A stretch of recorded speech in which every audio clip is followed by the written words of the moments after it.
Haying operations had to come to a stop. We had some bad rain, so that puts me back in the shop again for a little bit. And we'll get back to saws as the season progresses. In the fall, I have a lot of stuff to do. The projects that are still on the bench, this 371, which reportedly does not run, or if it does run, doesn't run well.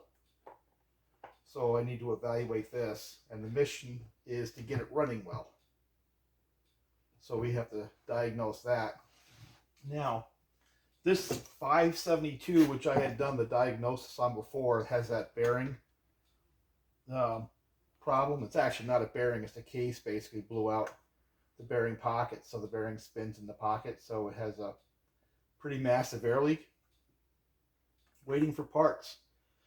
The customer and dealer where this came from decided the short block is the best way to go, and I agree. I think that's by far the best approach to try to solve these type of problems.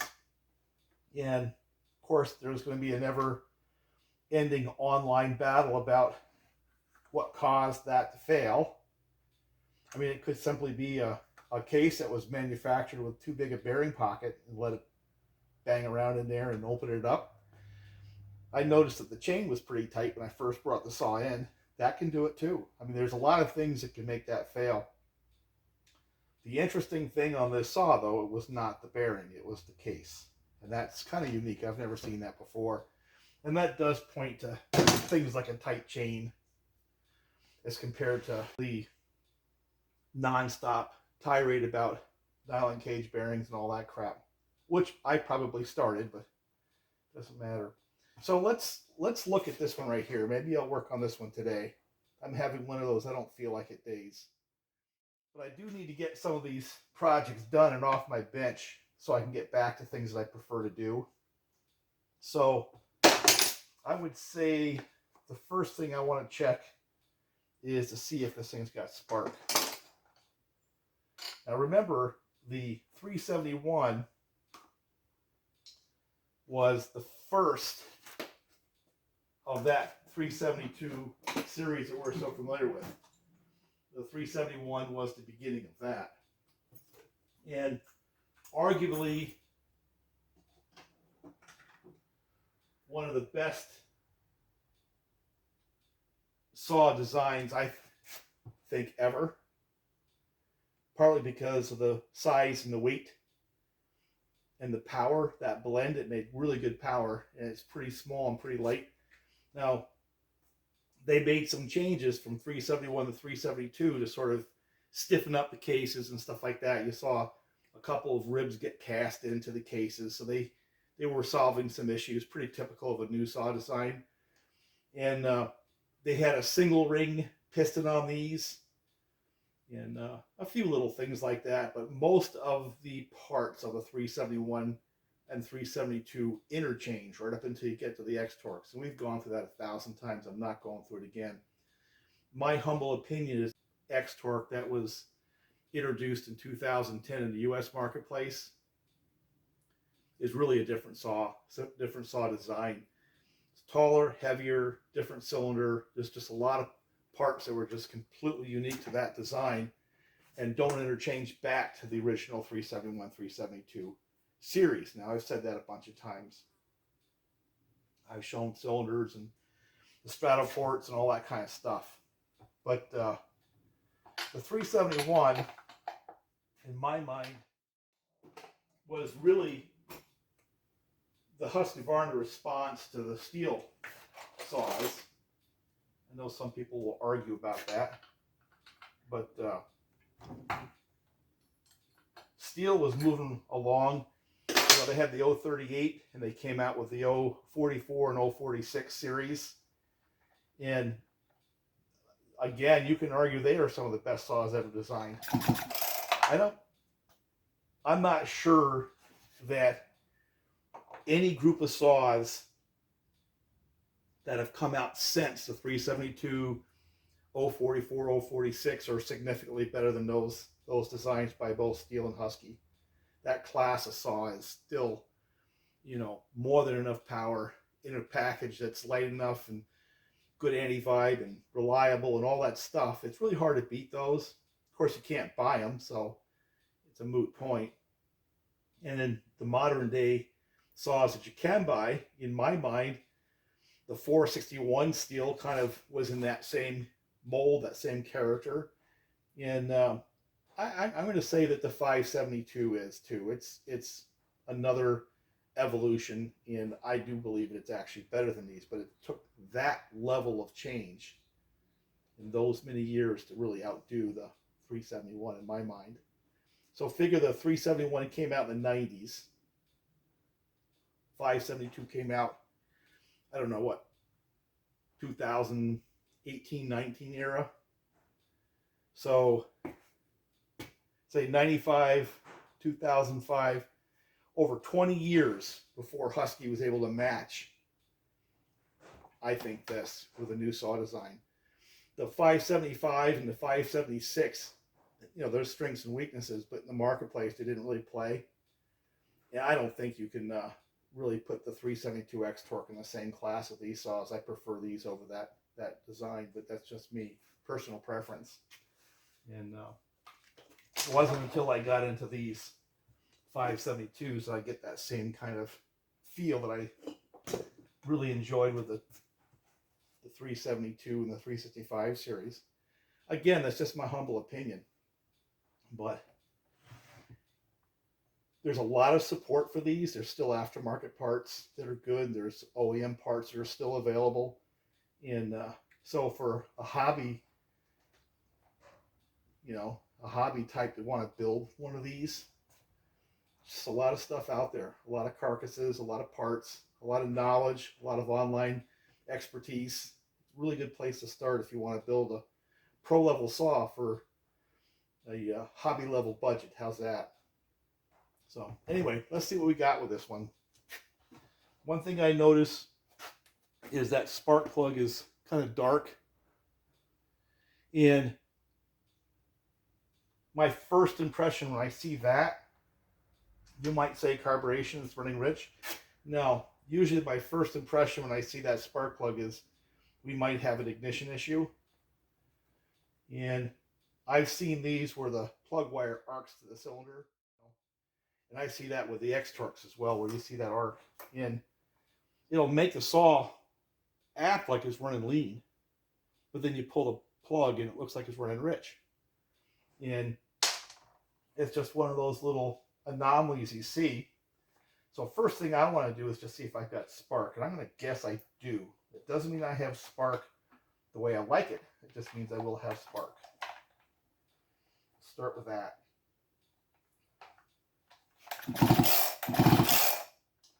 Yeah. There is spark. Check number one. Let's take a look at compression. Let's see what we have for compression. Now, just to set an expectation level, you want to see 140 at least on these. Although a tired one might dip down into the high 120s, low 130s. It'll still run, but that's tired. And then when I do a modification on these things, I want to see them up in the 165 to 175 range, just to give you an idea of what I'm looking for. But if it's stock and I get around 140 pounds, that's about what I expect. So let's just see what we have, because this is completely stock. Make sure the decomp is out. The decomp is.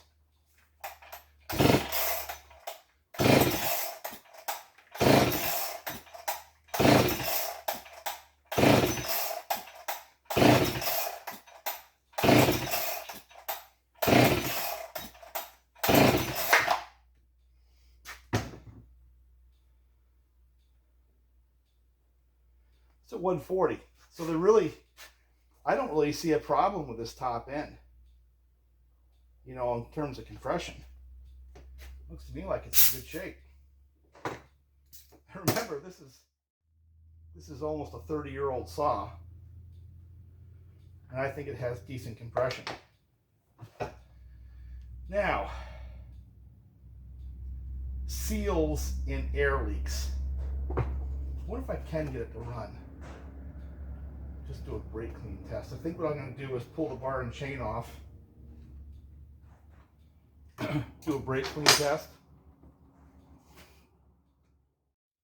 take a look at the carb, the insides of the carb. The one thing I did notice on this saw was the fuel line and the pulse line look like they've been replaced very recently. So somebody's been in the saw, and usually that means the carburetor's been, yeah, I can actually see the diaphragm and stuff in the carburetor. It looks to me like it's been replaced recently. So what I'm looking at here is a saw that probably went through a shop and somebody did the normal things trying to solve a complaint. And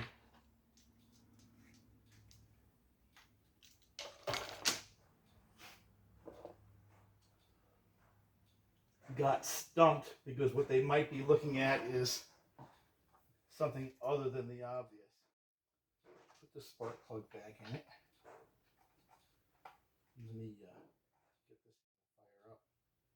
See if I can figure out what its problem is before I go and start ripping and tearing. I mean, he wanted me to tear it apart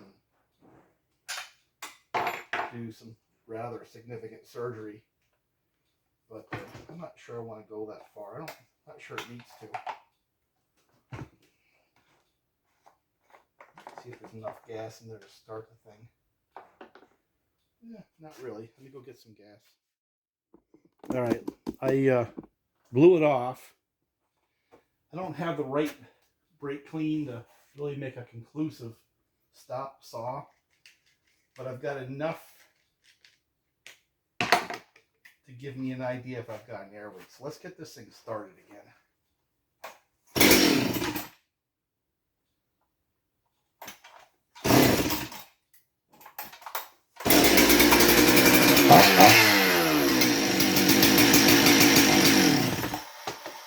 So that's what brake clean does. Now it's going to be fun to get it out of there, right?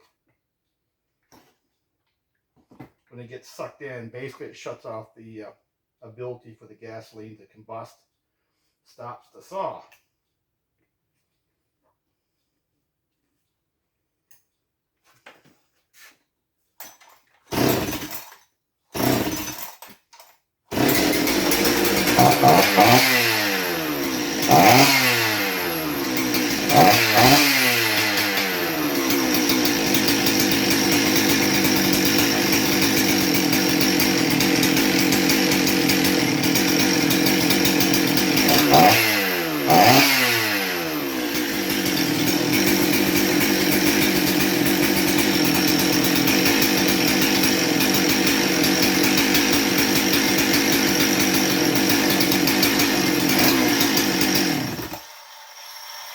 I don't think that saw has an air leak. So before I get too crazy on any of it, I'm just going to check some of the basics.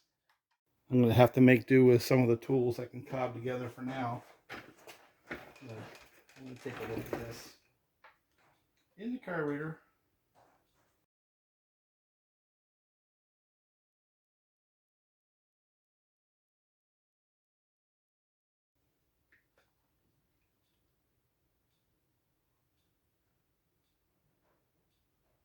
yeah, all this stuff is new.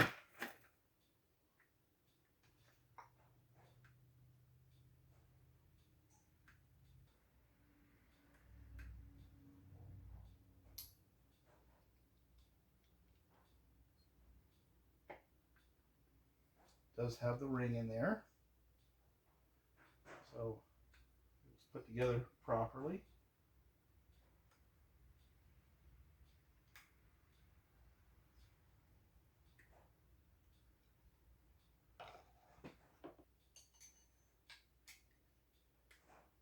Tight.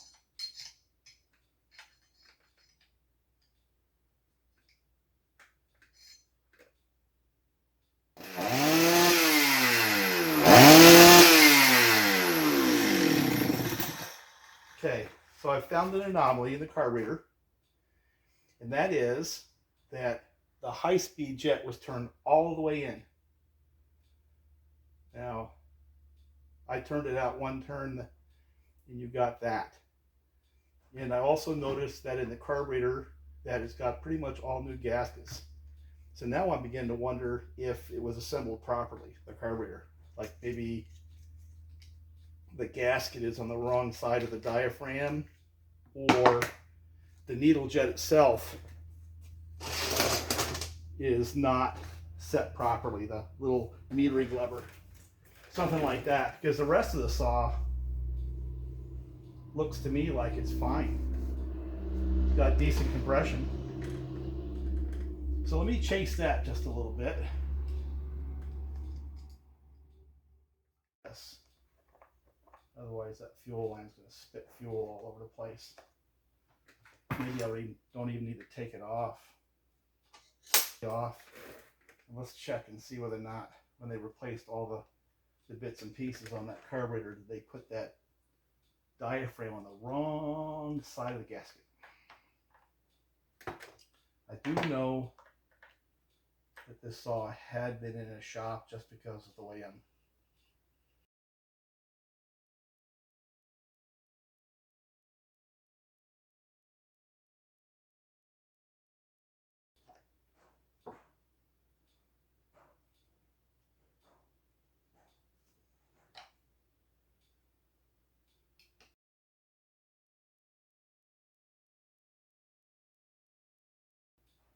I don't think they were into this. They were into the top side. No, that's good.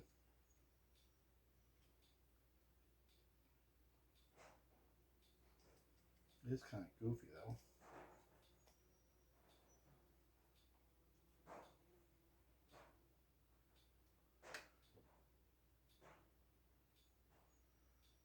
Yeah. That's a little more. You want that metering lever to be pretty flush. That diaphragm. Yeah. That's better.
Alright, so now we have a different saw.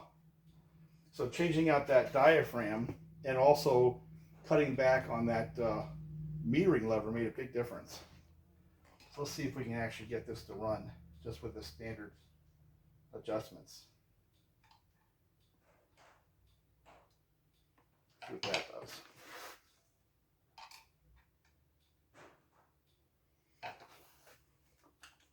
How are we doing on gas? Because I didn't put much in there.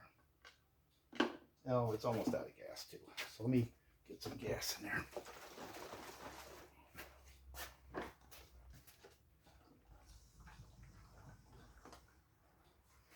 Just a little bit.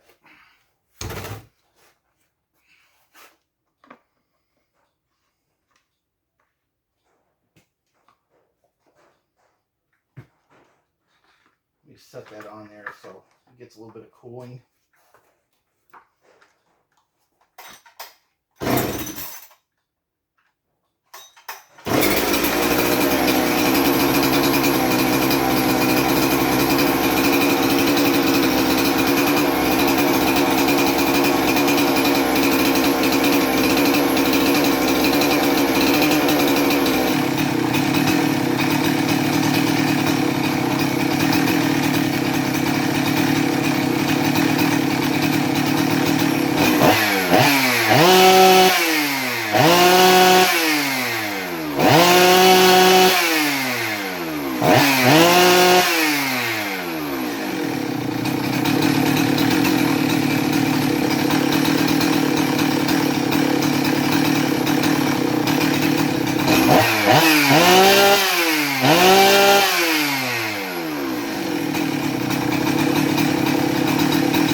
Alright, I'm getting to sound like it's 372, but it's still not there yet. And I don't like what I'm seeing with this. So it's not getting RPMs. Let me see what I got on turns here.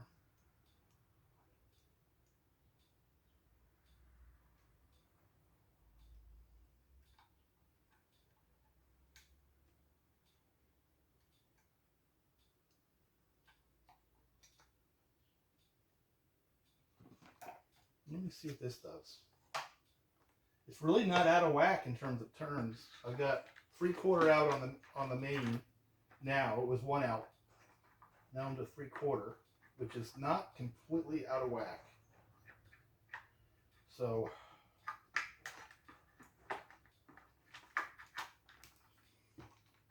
let's see what we have with this. One thing I can tell you is this thing is an oiling fool.